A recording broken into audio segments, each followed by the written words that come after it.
नमस्कार, मैं अनीश कुमार स्वागत करता हूं आपके अपने यूट्यूब चैनल स्टडी पॉइंट 11 में। एसएससी जीडी 2024 की नई भर्ती को देखते हुए 2023 में आयोजित एसएससी जीडी परीक्षा के कुल 76 शिफ्ट का प्रश्न पत्र हम लोग देख रहे हैं। ठीक है, आज है 35 नंबर वीडियो। इससे पहले हम लोग 34 नंबर तक के वीडियो कर चुके हैं और इस वीडियो में बात करेंगे जीके के 25 जनवरी 2023 के थर्ड शिफ्ट में पूछे गए 20 प्रश्न को डिस्कस करने वाले हैं। जीके का मोस्ट इंपॉर्टेंट रहने वाला है आपके लिए, आप वीडियो ध्यान रखेंगे। बिल्कुल दोस्तों, ऑफिशियल पेपर से हम लोग सॉल्व करते हैं एक एक प्रश्न को, तो इस वीडियो को आप लोग मिस नहीं करेंगे। प्लेलिस्ट बना हुआ है, जिनको भी पुराने वीडियो देखना है 34 वीडियो, वो जाकर प्लेलिस्ट से देख सकते हैं। ठीक है, और अंकित भाटी की जीके की जो किताब है उसके इम्पोर्टेंट टॉपिक जैसे जनगणना हुआ, पंचवर्षीय योजना हुआ, इन सारे टॉपिक को मैं कवर कर चुका हूं और भी बहुत सारे टॉपिक का वीडियो आपके लिए लाने वाला हूं। तो चैनल को ज़रूर सब्सक्राइब कर लीजिएगा, बेल आइकन दबा लीजिएगा, टेलीग्राम से जुड़ जाइएगा। ठीक है, वीडियो का डिस्क्रिप्शन में आपको टेलीग्राम का लिंक मैं दे दूंगा। चलिए देखते हैं पहला प्रश्न क्या पूछा गया है। मजा लेके चल जाता है, सब्सक्राइब करता ही है। करिए सब्सक्राइब, सब्सक्राइब करिए चैनल को, एकदम लाल बटन दबाइए, एकदम कर दीजिए सब्सक्राइब। पहला प्रश्न पूछा गया था कि निम्नलिखित में से किस राजवंश ने मौर्योत्तर काल में रेशम मार्ग को नियंत्रित किया था। मौर्योत्तर काल में रेशम मार्ग को नियंत्रित किया था कुषाण वंश, याद रखेंगे। कुषाण वंश के द्वारा मौर्योत्तर काल में रेशम मार्ग को नियंत्रित किया गया था, याद रखेंगे। ठीक है, अगला प्रश्न देखते हैं। इनमें से किसने उपचुनाव जीता जून 2022 में ओडिशा। भारत में ब्रजराजनगर निर्वाचन क्षेत्र से विधानसभा के सदस्य बने, तो अलका मोहंती इसका राइट आंसर हो जाएगा। ध्यान रखिएगा, 2022 में जो उपचुनाव ओडिशा में हुआ था, ब्रजराजनगर निर्वाचन क्षेत्र से अलका मोहंती जीती थी, याद रखिएगा, विधानसभा का सदस्य बनी थी।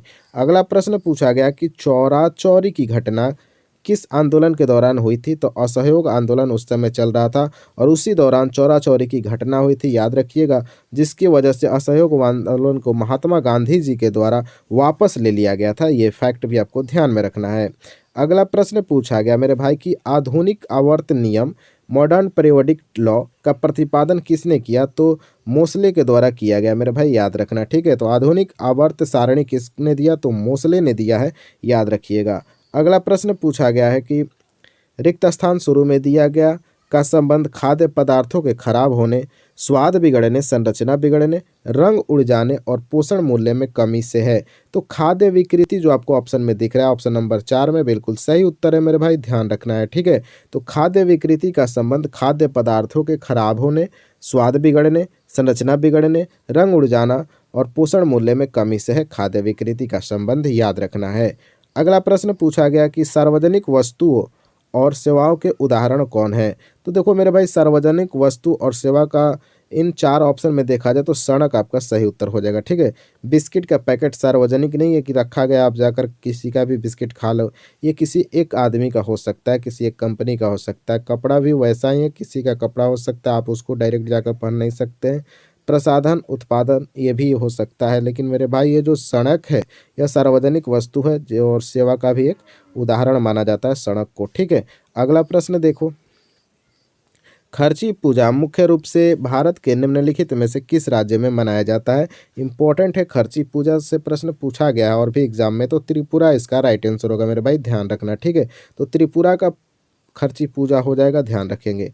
अगला प्रश्न देखिए, भारतीय संविधान का कौन सा भाग पंचायत से संबंधित है। इन सारे प्रश्न को हम लोग डिस्कस कर चुके हैं, बहुत बार डिस्कस किए हैं प्रीवियस ईयर क्वेश्चन के इसी सीरीज में, तो हम बार बार उसको डिस्कस करके आपका समय बर्बाद नहीं करना चाहेंगे। ठीक है, तो भाग 9 में आपको मिल जाएगा पंचायत से संबंधित भाग कौन सा है, तो भाग 9 है मेरे भाई, ध्यान रखना है।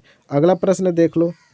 जून 2022 में संयुक्त राष्ट्र में भारत के अस्थायी प्रतिनिधि के रूप में किसे नियुक्त किया गया, तो रुचिरा कंबोज को नियुक्त किया गया था मेरे भाई, याद रखना। जून 2022 में संयुक्त राष्ट्र में भारत का अस्थायी प्रतिनिधि के रूप में रुचिरा कंबोज को नियुक्त किया गया। अगला प्रश्न पूछा गया कि मुक्केबाजी यानी बॉक्सिंग जिसको बोलते हैं कि सबसे भारी भार वर्ग का नाम क्या है, तो इसको बोलते हैं लाइट मेरे भाई। ठीक है, याद रखना, इंपॉर्टेंट सवाल है और इस प्रकार के प्रश्न आपके एग्जाम में पूछे जाएंगे। तो मुक्केबाजी जो है और इसमें सबसे भारी वर्ग का नाम क्या है, तो लाइट नाम है, याद रखिएगा। ठीक है, अगला प्रश्न देखते हैं। उपभोक्ता संरक्षण अधिनियम 2021 के अनुसार राष्ट्रीय आयोग के पास उन शिकायतों पर विचार करने का अधिकार होगा जहां प्रतिफल के रूप में भुगतान की गई वस्तुओं या सेवाओं का मूल्य रिक्त स्थान से अधिक है। देखो मेरे भाई 2 करोड़ रुपए से अधिक रहेगा, ध्यान रखना है, तो इसका सही उत्तर हो जाएगा। ठीक है, तो उपभोक्ता संरक्षण नियम 2021 के अनुसार राष्ट्रीय आयोग के पास उन शिकायतों पर विचार करने का अधिकार होगा जहां प्रतिफल के रूप में भुगतान की गई वस्तुओं या फिर सेवाओं का मूल्य 2 करोड़ रुपए से अधिक होना चाहिए। ठीक है, 2021 का जो उपभोक्ता संरक्षण नियम आया है इसके अनुसार। अगला प्रश्न देखते हैं। तेज गड़गड़ाहट और बिजली के साथ अचानक लगातार होने वाली वर्षा को क्या कहा जाता है? तो वर्षा ऋतु का प्रस्फोट बोलते हैं मेरे भाई, याद रखना है। ठीक है, ब्रस्ट ऑफ द मानसून बोलते हैं इसको। जब तेज गड़गड़ाहट भी होती है और बिजली की अचानक चमक देखने को मिलती है और लगातार वर्षा होते रहती है, इसको बोला जाता है वर्षा ऋतु का प्रस्फोट। अगला प्रश्न है, मार्च 2022 तक प्राप्त जानकारी के अनुसार संगीत नाटक अकादमी द्वारा शास्त्रीय नृत्य की श्रेणी में शामिल नृत्य निम्न में से कौन सा है? तो इसका सही उत्तर होगा मणिपुरी। याद रखिएगा मेरे भाई, मणिपुरी कहाँ का है? तो मणिपुर राज्य का एक शास्त्रीय नृत्य है, याद रखेंगे। तो मार्च 2022 तक प्राप्त जानकारी के अनुसार संगीत नाटक अकादमी द्वारा शास्त्रीय नृत्य श्रेणी में शामिल नृत्य निम्न में से कौन सा है? तो मणिपुरी है। कालबेलिया, बिहू और घुमरिया आपका शास्त्रीय नृत्य नहीं है, याद रखेंगे। ठीक है, अगला प्रश्न, एक अभ्यास है जिसका उद्देश्य वैकल्पिक मौसम में एक से अधिक फसलों की खेती करना होता है। तो इसका सही उत्तर होगा बहुविध फसल खेती। बहुविध फसल खेती एक अभ्यास है जिसका उद्देश्य वैकल्पिक मौसम में एक से अधिक फसलों की खेती करना है, याद रखना है। तो राइट आंसर हमारा ऑप्शन नंबर 1 हो जाएगा। नेक्स्ट, निम्नलिखित में से किस राज्य में द्विसदनीय विधायिका हैं? ठीक है, तो इसका सही उत्तर होगा आपका कर्नाटक, याद रखना है। और इसके बारे में मैं डिटेल्स वीडियो बना रखा हूँ, आप लोग जाकर देख सकते हैं। ठीक है, जो सदन विधायिका है, द्विसदन है, किसमें एक सदन है, इन सारे पॉइंट को हम कवर कर चुके हैं एक ही वीडियो में, तो उस वीडियो को भी आप लोग देखते चलिएगा। ठीक है, तो इसका सही उत्तर हो जाएगा कर्नाटक हो जाएगा। नेक्स्ट प्रश्न पूछा गया कि भारतीय रिजर्व बैंक की स्थापना कब हुई थी? तो 1 अप्रैल 1935 में भारतीय रिजर्व बैंक यानी आरबीआई की स्थापना की गई। और इसका मुख्यालय कहाँ है? तो मुंबई में है मेरे भाई, ये भी याद रखना है। ठीक है, और आरबीआई के अभी गवर्नर कौन है? तो शक्तिकांत दास है, ये फैक्ट भी आपको ध्यान में रखना है। ठीक है, अगला प्रश्न देखते हैं। 6 में उनके योगदान के लिए वर्ष 2016 में संगीत नाटक अकादमी पुरस्कार से सम्मानित किया गया था। तो इसका सही उत्तर होगा गोपाल प्रसाद दुबे को छऊ नृत्य में योगदान के लिए संगीत नाटक अकादमी पुरस्कार 2016 से सम्मानित गोपाल प्रसाद दुबे को किया गया था। नेक्स्ट, निम्नलिखित में से कौन सी वस्तु गन्ने से प्राप्त नहीं होती है? जो ईंख होता है, इससे कौन सी वस्तु प्राप्त नहीं होती है? तो गुड़ रस, चीनी, खंडसारी, ये तीनों के तीनों आपके गन्ना से ही प्राप्त होता है मेरे भाई, ध्यान रखना है। ठीक है, तो गुड़ रस, चीनी, खंडसारी, ये तीनों के तीनों गन्ना से प्राप्त होता है। ये जो शहद है, शहद गन्ना से प्राप्त नहीं होता है, मधुमक्खी से प्राप्त होता है मेरे भाई, याद रखना है। ठीक है, अगला प्रश्न है 19 नंबर, क्षेत्रफल की दृष्टि से भारत का सबसे बड़ा राज्य कौन है? तो क्षेत्रफल के अनुसार पूछा है तो राजस्थान हो जाएगा। मैं एक बार फिर से आपको बताना चाहूँगा कि जो जनगणना के बारे में मैंने वीडियो कराया है, उससे बाहर आपका एक भी प्रश्न नहीं पूछा जाएगा पेपर में। मोस्ट इम्पोर्टेंट वह वीडियो रहने वाला इस बार एसएससी जीडी के लिए। ठीक है, तो उसको आप लोग ज़रूर देखेंगे और ध्यानपूर्वक देखिएगा, क्योंकि वहाँ से प्रश्न जरूर पूछे जाएंगे पेपर में।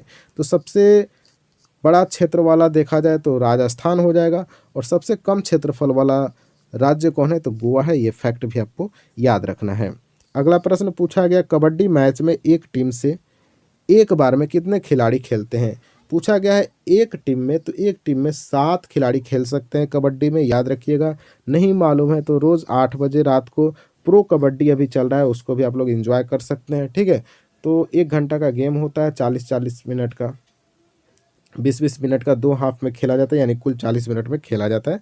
ये फैक्ट भी ध्यान रखिएगा। ठीक है मेरे भाई, याद रखना है कि कबड्डी में एक टीम में कुल 7 प्लेयर होते हैं।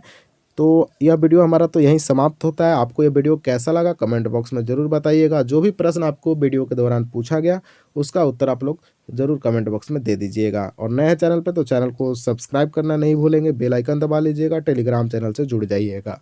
मिलते हैं हम नेक्स्ट वीडियो में, तब तक के लिए जय हिंद, जय भारत।